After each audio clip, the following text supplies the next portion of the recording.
Bonjour Anthony Fondocchi, vous êtes Travel Manager chez Sciences Po Paris et Marianne et Stéphane, vous êtes Account Manager pour FCM Travel France. Bienvenue à tous les deux à l'Hôtel Cube Paris, hôtel qui, je le rappelle, accueille autant de la clientèle loisirs que affaires. Anthony, concrètement, qu'est-ce qui vous a amené à travailler avec FCM Travel France ? Tout simplement par la qualité de l'offre qu'ils proposent. Je m'explique. Sciences Po est soumise aux règles de la commande publique. De ce fait, on doit respecter des règles très encadrées, dont les critères d'attribution. Donc avec le groupe projet, on a décidé de confier le marché à l'agence qui obtiendra la meilleure note avec un critère sur la qualité pondéré à 70% et sur le prix à 30%. C'est assez atypique sur le marché puisque la qualité est plutôt fixée à 60%, voire 50-50 avec le prix. Moi-même, j'ai pu voir des appels d'offres où le prix était supérieur à la qualité. On pense que c'est une erreur côté Sciences Po parce que derrière le prix se cachent en réalité les frais de transaction uniquement. Et ces frais de transaction, grosso modo, à l'année, c'est 5%. La réelle source d'économie se cache derrière la qualité et la mise à disposition, par exemple, d'outils de retarification ou d'agents expérimentés.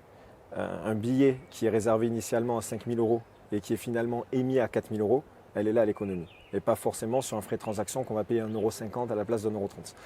Donc pour revenir à votre question, pourquoi FCM ? Parce qu'FCM est très qualitatif, a obtenu tout simplement la meilleure note.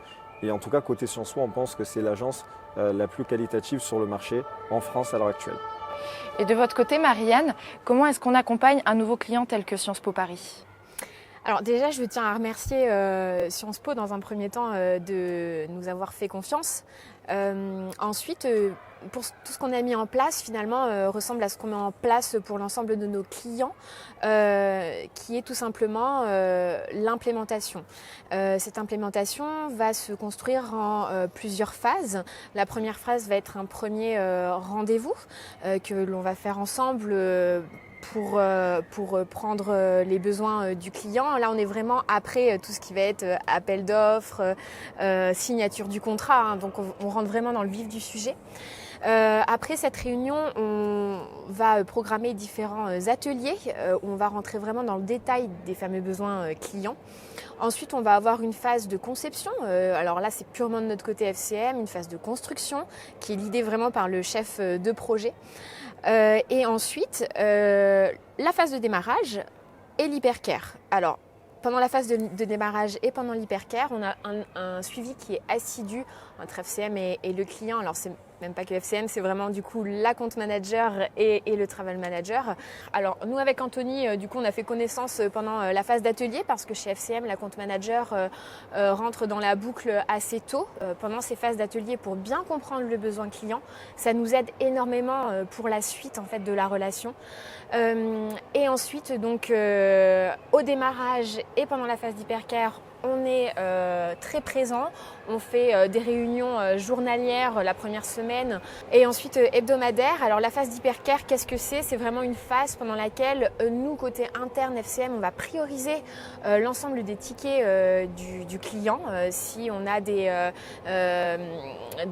questionnements de la part du client ou si on se rend compte que quelque chose n'a pas été respecté pendant l'implémentation, par exemple.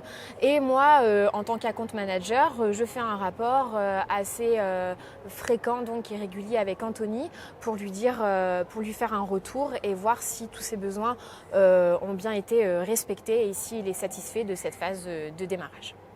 Alors justement, on va revenir sur cette période d'implémentation. Quel est votre feedback, vous, de votre côté, Anthony ?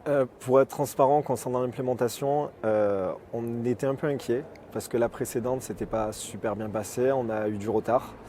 Et à la lecture de l'offre d'FCM, lorsque on a vu qu'ils proposaient une implémentation en 3 mois, on était assez dubitatif.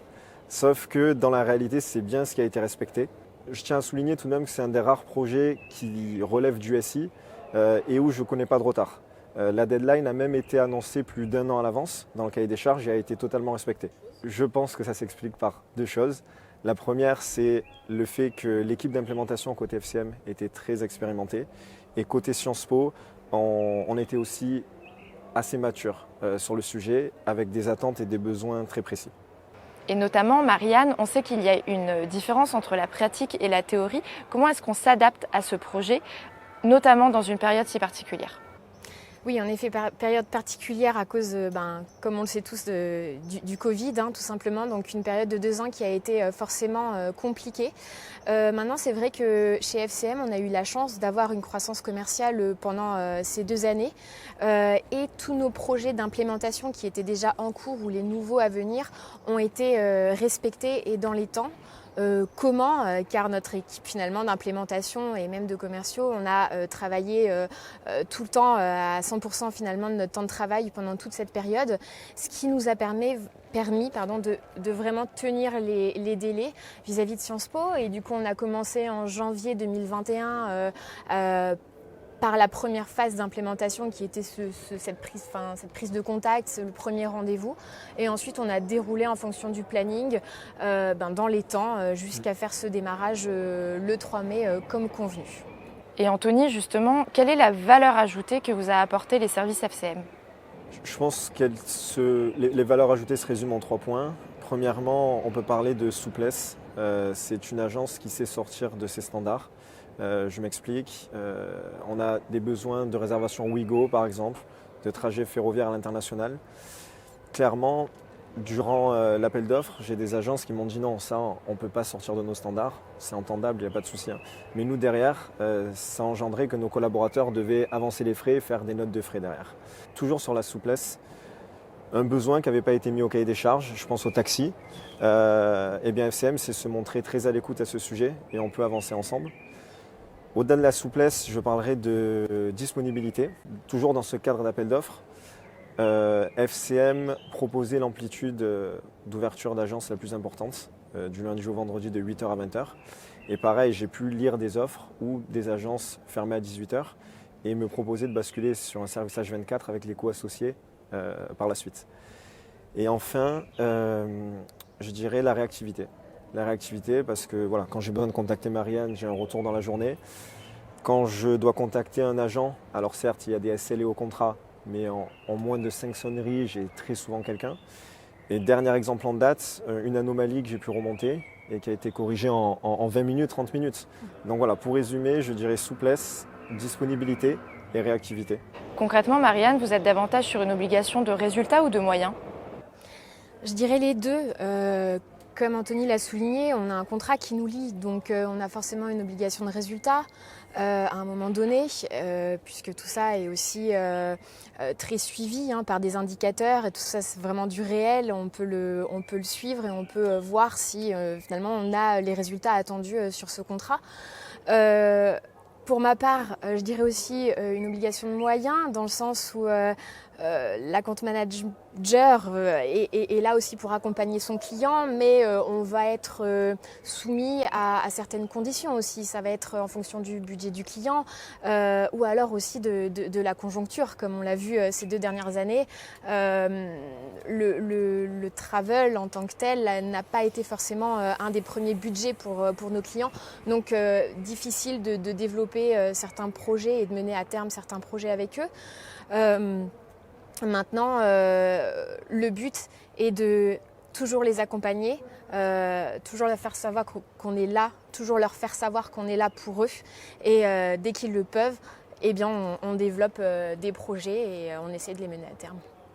Et justement, en parlant de nouveaux produits, est-ce que vous pouvez nous en dire un petit peu plus sur les nouveautés d'FCM ? Oui, bien sûr. Alors c'est notamment la FCM Plateforme que j'ai pu présenter à Anthony au moment de l'IFTM. C'est un nouvel outil que FCM a mis en place et a développé qui permet aux utilisateurs d'avoir un seul et même accès pour retrouver leurs réservations, leur accès au SBT et également des informations que leur société souhaite leur faire partager. Alors il faut savoir qu'il y a 3 accès distincts, un pour les voyageurs, un pour les chargés de voyage et un pour les travel managers. L'accès travel manager est d'autant plus intéressant que sur cet accès on va retrouver FCM Reporting. Donc encore une fois avec un seul et même accès, il va pouvoir avoir accès à un nombre assez important d'analyses, de statistiques pour qu'il puisse suivre en temps réel les dépenses en fait de Sciences Po. Le déploiement des FCM Plateforme est prévu au courant de l'année, donc on espère le mettre en place très rapidement pour Sciences Po. De votre côté, Anthony, comment ce nouvel outil vous aide dans vos missions quotidiennes? Clairement, ça va permettre un gain de temps qui entraîne derrière logiquement un gain de productivité. Le fait d'avoir une centralisation de l'information et un accès unique, c'est totalement l'objectif vers lequel nous souhaitons tendre. Ça peut paraître bateau, hein, mais un même identifiant et un même mot de passe, c'est très efficace et c'est dans l'air du temps au final. Hein. Après, au-delà de l'agence, là ça concerne plus les éditeurs, mais dans cette histoire de centralisation, c'est vrai que pour moi l'objectif ultime, entre guillemets, c'est qu'au sein d'un même outil, un collaborateur puisse réserver son transport, son hébergement, son taxi et sa restauration.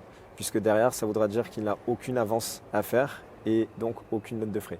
Donc bon, je sais que ce n'est pas pour de suite, mais j'attends ça avec impatience.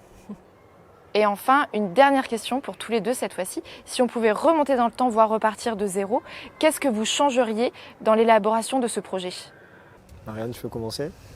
Je pense que on ne changerait pas grand-chose puisqu'aujourd'hui c'est vrai que la relation est plutôt réussie. Donc on a encore une fois bien appliqué toutes les étapes du process et on en est content aujourd'hui de la relation qu'on a construite ensemble. Maintenant peut-être, là je vais plus te laisser parler sur... Ouais. Oui, s'il y avait quelque chose à changer, alors j'ai envie de dire à 95%, tout est très bien. Comme a dit Marianne, la relation se passe bien, sinon je ne serais pas là. Non, je plaisante. Mais allez, les 5% peut-être qui seraient à changer, le tout petit bémol qu'il y a pu avoir, c'est sur la partie hébergement. On va dire qu'on vérifierait peut-être avant de déployer que les tarifs négociés remontent bien dans l'outil. On se pencherait peut-être encore un peu plus sur le business model des HBT pour pouvoir aussi l'expliquer en interne parce que les collaborateurs ont pu nous challenger à ce sujet, c'est normal. Donc voilà, c'est vraiment la seule petite chose à souligner. Merci beaucoup à tous les deux et merci à l'Hôtel Cube Paris.